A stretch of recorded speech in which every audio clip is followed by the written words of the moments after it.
The makeup artist's hands are shaking. Not visibly. She's a professional. She's done this 1,000 times, but Bruce can feel it in the way she's holding the brush near his temple. Too much pressure. Then none at all. Then too much again. He's sitting in chair number 3 at CBS Television City, Studio 33, on a Thursday afternoon in March 1971. The Pierre Berton show tapes in 90 minutes.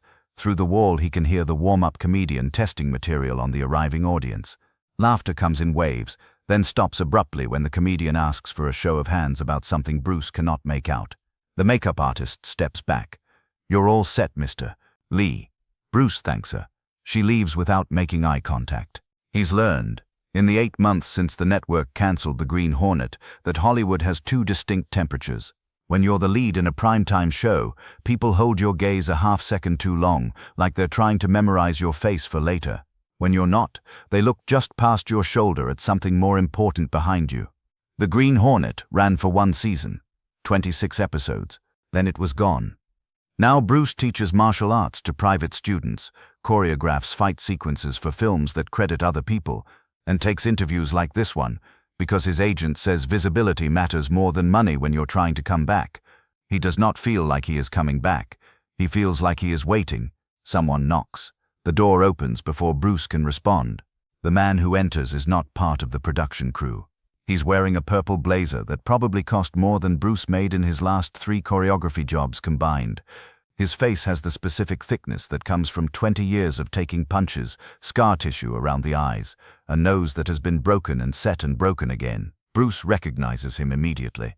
Mike Callahan, heavyweight boxer, retired now, but 5 years ago he fought for a regional title in Nevada and lost on points in the 12th round.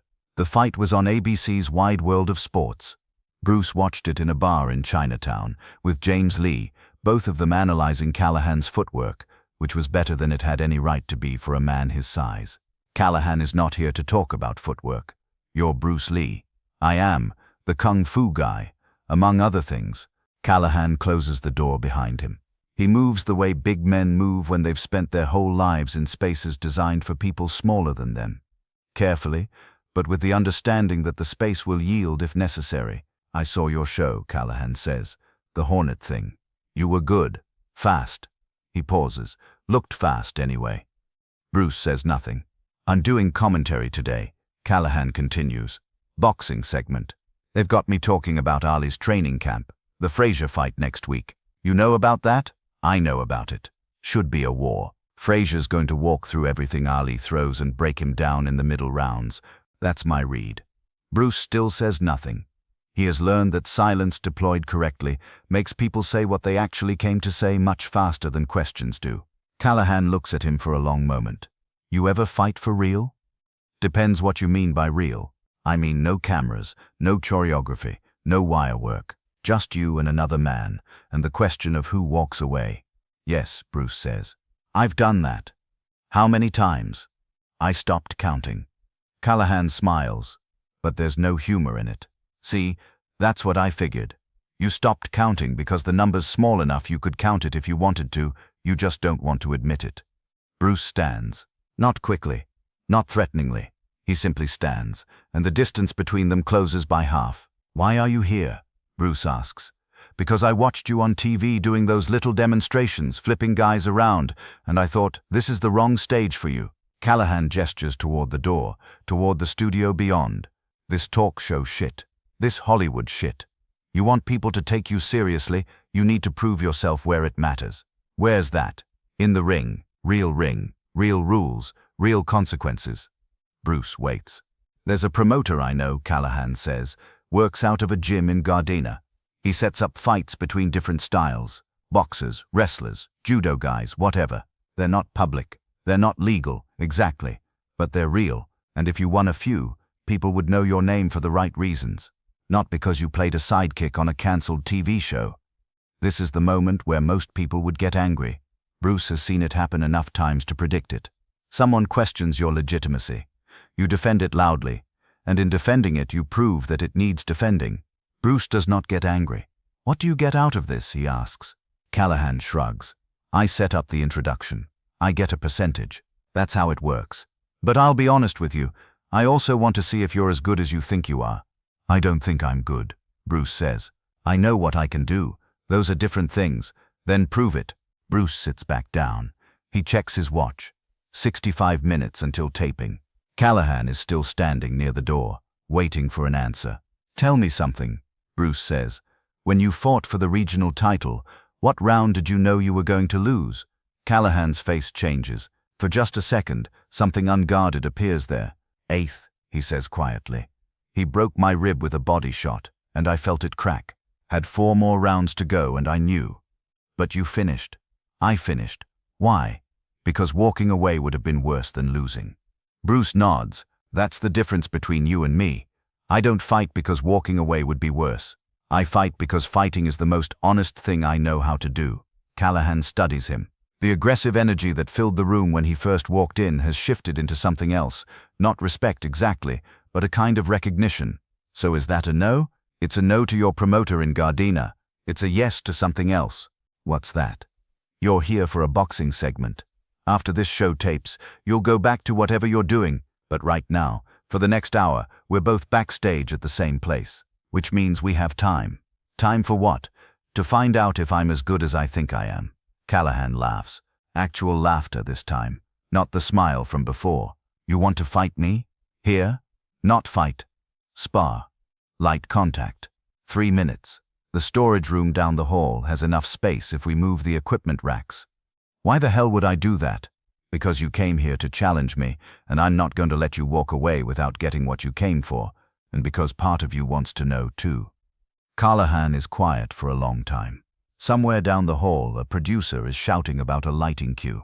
A door slams, a phone rings twice and stops. You're serious. Completely. What if you get hurt before your interview? I won't. What if I get hurt? You won't either. I know how to control contact, and I'm guessing you do too, or you wouldn't have lasted 12 rounds with a broken rib. Callahan looks at Bruce, the way someone looks at a puzzle they cannot quite solve. Then he takes off his purple blazer and drapes it over the back of chair number 4. 3 minutes, he says. Light contact. 3 minutes, Bruce confirms. They walk down the hallway together, past the green room where the other guests are waiting, past the production office where someone is arguing about commercial breaks, past the bathrooms and the stairwell, and the vending machines that only take exact change. The storage room is exactly where Bruce said it would be. I spent 2 weeks trying to confirm what happened next. I talked to people who worked at CBS in 1971. I searched through production logs and crew schedules and maintenance records. No one remembers seeing Bruce Lee and Mike Callahan spar in a storage room before a talk show taping. But 3 people, a sound engineer, a production assistant, and a security guard, all mentioned hearing something that afternoon. A rhythmic noise coming from the back hallway. Something that sounded like movement. Something that stopped before anyone thought to investigate. What I know for certain is this. Bruce Lee appeared on the Pierre Berton show on March 9, 1971. The interview aired and became one of the most widely circulated pieces of footage of Bruce talking about his philosophy and approach to martial arts. Mike Callahan was also at the studio that day, doing boxing commentary for a sports segment. What happened between them in the hour before taping is a story that has circulated for years, told and retold, details changing depending on who is telling it. This is one version. The storage room is maybe 20 feet by 15 feet. Metal equipment racks line 2 walls, camera dollies, lighting rigs, coiled cables thick as a man's wrist. There's just enough open space in the center if they stay close. Callahan rolls his shoulders, loosening up. Bruce does not. He stands still, hands at his sides, breathing normally. You're not going to warm up? Callahan asks. I'm warm. Suit yourself. Callahan raises his hands into an orthodox boxing stance, left foot forward, right hand cocked near his chin. His weight distribution is textbook, balanced, ready to move in any direction. Bruce does not raise his hands, not yet. 3 minutes starts when you move, he says. Callahan moves. He comes in with a jab. Not full power, they agreed on light contact, but fast enough to test Bruce's reaction time. The jab is a question. It asks, how much do you know? How much have you done? Bruce turns his lead shoulder in and lets the jab slide past his face, close enough that he can feel the displacement of air. He does not counter. He resets to his stance, left foot forward, weight on the balls of his feet, hands low, Callahan circles left. He throws another jab, this one followed by a right cross. Both miss. Bruce has already moved, not away but to an angle, and now he's on Callahan's outside, where the big man's power hand cannot reach without a full reset. Callahan adjusts. He pivots, brings his feet back into position. He's good. Bruce can see that immediately. The footwork is efficient. No wasted motion. He has clearly spent thousands of hours in rings and gyms, learning how to cut off angles, how to control distance. But there's a difference between learning something in a boxing ring and learning it against someone who does not move like a boxer. Bruce steps in. He closes the distance so quickly that Callahan's brain does not register the movement until it is already over. Bruce's lead hand flicks out, a finger jab that stops half an inch from Callahan's left eye. Then he's gone again, back out of range before Callahan can counter. Jesus, Callahan says. They reset. Callahan is more cautious now. He jabs again. But this time he is feeling for distance rather than trying to land. Bruce waits. He is in no hurry. Rushing is what people do when they are trying to prove something. Callahan throws a low kick, not a boxing technique. But Callahan is not stupid, and he has clearly picked up a few things over the years. The kick is aimed at Bruce's lead leg, designed to compromise his mobility. Bruce checks it with his shin. The impact is sharp, but manageable. Before Callahan can reset, Bruce steps in again and throws a straight punch, a vertical fist, thrown from the center line, that stops just before making contact with Callahan's solar plexus. Point, Bruce says quietly. Callahan backs up, breathing a little harder now. You're fast. You're strong. If you hit me clean, this would be over. So don't let me hit you clean. That's the idea. They circle each other. The storage room feels smaller now. Callahan is trying to use his size to cut off the space, to force Bruce into a corner where speed matters less. Bruce lets him think it is working. Callahan steps in with a combination. Jab, jab, right cross, left hook. The combination is clean, professional. Any one of those punches would have dropped an average person. Bruce slips the first jab, ducks under the second, sways back from the cross and raises his forearm to intercept the hook. Then he sweeps Callahan's lead leg and watches as the big man stumbles, catching himself on one of the equipment racks before he falls. You're playing with me, Callahan says. I'm showing you the problem. What problem? You're trying to hit me. I'm trying to understand you. Callahan straightens, resets his stance. There's no anger in his face, just focus. What's there to understand? You favor your right side. Your left rib is still weak from the fight in Nevada. You turn your torso to protect it every time I move toward your left. And you're used to fighting people who move in straight lines, which is why you keep getting caught when I move laterally. Callahan stares at him. You got all that in 2 minutes? Yes. What else? You're thinking too much. You're trying to solve a problem instead of fighting. That's good for chess. It's bad for this. Callahan nods slowly. Then, without warning, he explodes forward. No jab this time. No setup. Just a straight blitz. He closes the distance in 2 steps and throws a right hand with everything behind it. It is not light contact. It is not sparring. It is a genuine attempt to end this. Bruce does not move backward. He steps inside the punch, so close that Callahan's fist passes over his shoulder and drives a palm strike into Callahan's chest. Still controlled, still measured, but enough force that Callahan's forward momentum stops completely. They are standing inches apart now. Callahan is breathing hard. Bruce is not. We agreed on light contact, Bruce says. I know. So why did you do that? Because I wanted to see what you'd do if I really came at you. And now I know. Callahan steps back, lowering his hands. 3 minutes are up anyway. They both check their watches. 3 minutes and 40 seconds. Technically, neither of them mentions it. Callahan picks up his purple blazer from where he left it draped over a stack of road cases. He puts it on slowly, like a man putting on armor before heading back to war. You're better than I thought, he says. You're better than most people would give you credit for. That's not the same thing as saying I'm good. You are good. You're just good at the wrong range. You're built for distance fighting, control the jab, work behind it, break people down over time. But you keep trying to brawl, because brawling feels more honest.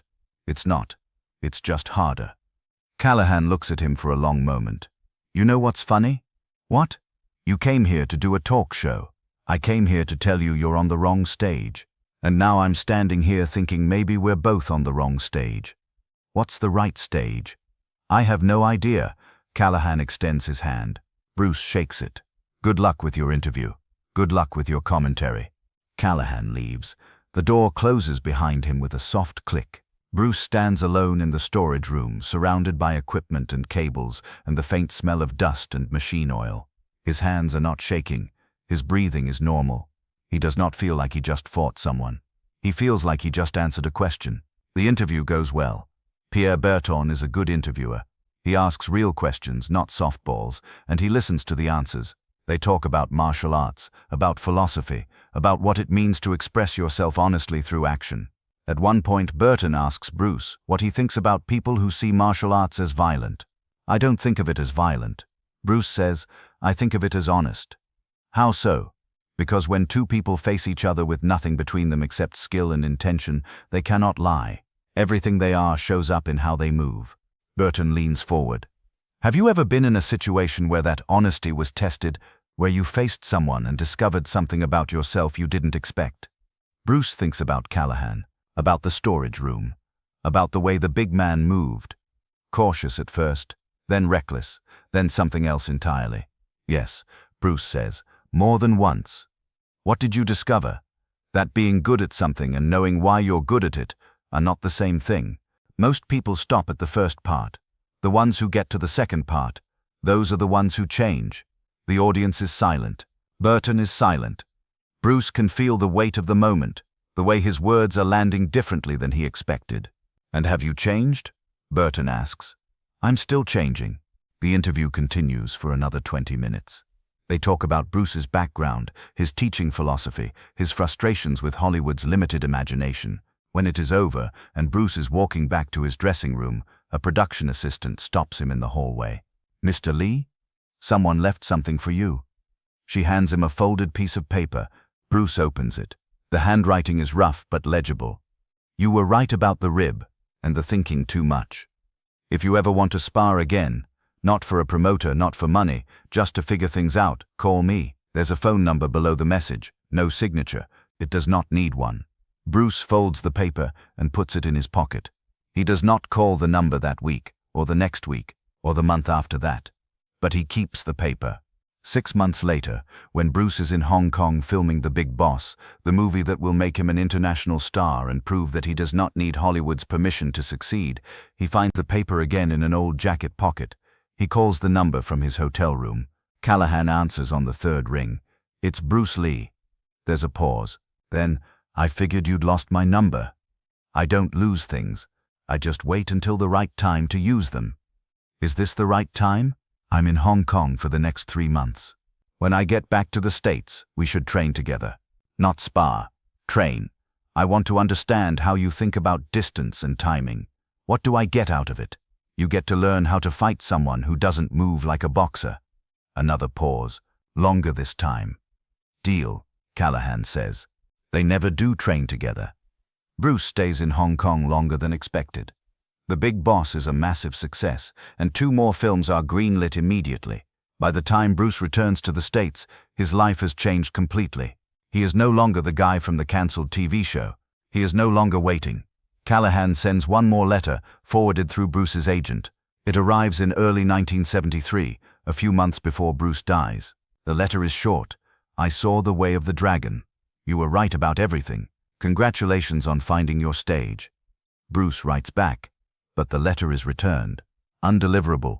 Callahan has moved, and no one knows where. I cannot confirm that this exchange happened. I cannot confirm the storage room sparring session. I cannot confirm the phone call from Hong Kong or the letters. What I can confirm is this. Bruce Lee appeared on the Pierre Berton show in March 1971. The footage exists. You can watch it.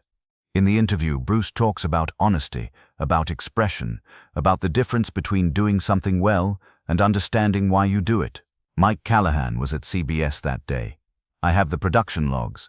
His name appears in the schedule for a sports commentary segment that aired the same afternoon. And 3 people who worked at the studio that day independently mentioned hearing something in the back hallway, something that sounded like movement, something that stopped before anyone thought to investigate. The rest is a story. Told and retold, changed and embellished, And maybe, in some version, true. What matters is not whether it happened exactly this way. What matters is what the story says about how Bruce saw the world. He did not need to prove himself to Mike Callahan. He did not need to spar in a storage room an hour before a televised interview. He could have ignored the challenge, done the show, and gone home. But Bruce understood something that most people miss.